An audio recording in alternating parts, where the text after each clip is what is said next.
கர்த்தருடைய பரிசுத்த நாமத்திற்கு மகிமை உண்டாவதாக. இன்றைய வேத வசனம் சங்கீதம் 27:1. கர்த்தர் என் வெளிச்சமும் என் இரட்சிப்புமானவர், யாருக்கு பயப்படுவேன்? கர்த்தர் என் ஜீவனின் பெலனானவர், யாருக்கு அஞ்சுவேன்? தாவீதுக்கு சத்துருக்களின் நிமித்தம் பிரச்சனைகள் வந்தபோது தாவீது கர்த்தரை தேடினார்.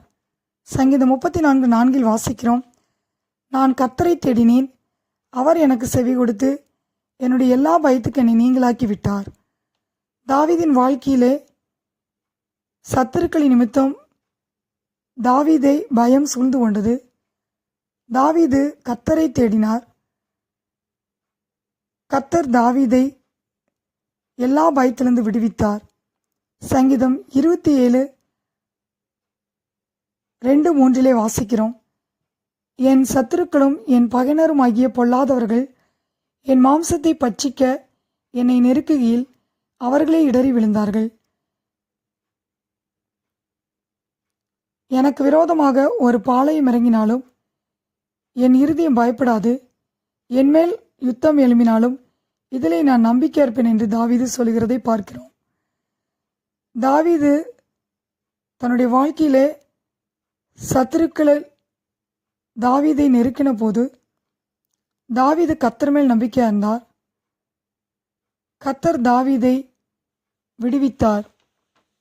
தேவன் நமக்கு பயமுள்ள ஆவியை கொடுக்கவில்லை, பலமும் அன்பும் தெளிந்த புத்தியுள்ள ஆவியை கொடுத்திருக்கிறார். சில சூழ்நிலைகளால் மிகவும் பயந்து நாம் வாழ்ந்து கொண்டிருக்கலாம். ஆனால் நாம் தேவனை தேடும்போது எல்லா பயத்திலிருந்து நம்மை விடுவிக்கிறார். கர்த்தரே நமக்கு ஜீவனும் பலனுமாயிருக்கிறார். அவரே நமக்கு இரட்சிப்பாயிருக்கிறார்.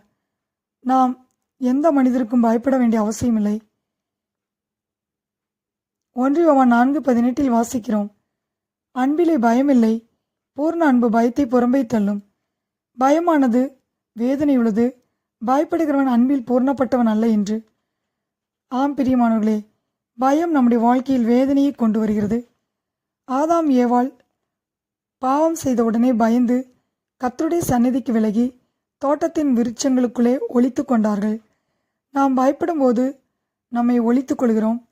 பாவம் செய்யும்போது பயம் நம்மை ஆளுகை செய்கிறது. நம்முடைய முன்னேற்றத்தை பயம் தடை செய்கிறது. நாம் எப்போது பயப்படுகிறோமோ அப்போது நாம் தேவனிடம் முழு அன்பும் விசுவாசமும் வைக்க முடியாது.